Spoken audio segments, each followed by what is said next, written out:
শীত আসলে আমরা রোদকে কতটা ভালোবাসি, আবার গরমকালে সেই রোদকেই আমরা গালাগালি করি, তিরস্কার করি। মানুষের জীবনেও কিন্তু এরকম ঘটনা ঘটে। আজকে আপনাকে যে ভালোবাসতেছে, কাছে ডাকতেছে, একটা সময় যখন তার স্বার্থ ফুরিয়ে যাবে, তখন সেই মানুষটি আপনাকে ঘৃণা করবে, আপনার সাথে কথা বলবে না, আপনাকে তাড়িয়ে দিবে। স্বার্থ সবকিছু ভাই, স্বার্থের জন্যই মানুষ সবকিছু করে।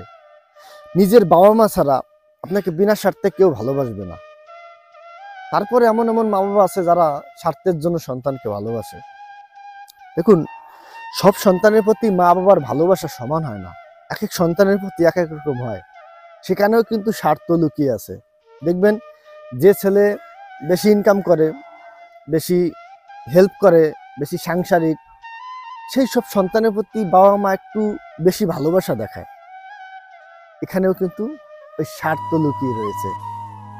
সর্বশেষ কথা হচ্ছে, বাবা মা ছাড়া বিনা স্বার্থে কেউ ভালোবাসতে পারে না। হ্যাঁ, অনেক সময় স্ত্রীও বাসে, বাট সব থেকে বেশি যারা বাসে তারা হচ্ছে বাবা মা। তাই বাবা মাকে ভালোবাসুন।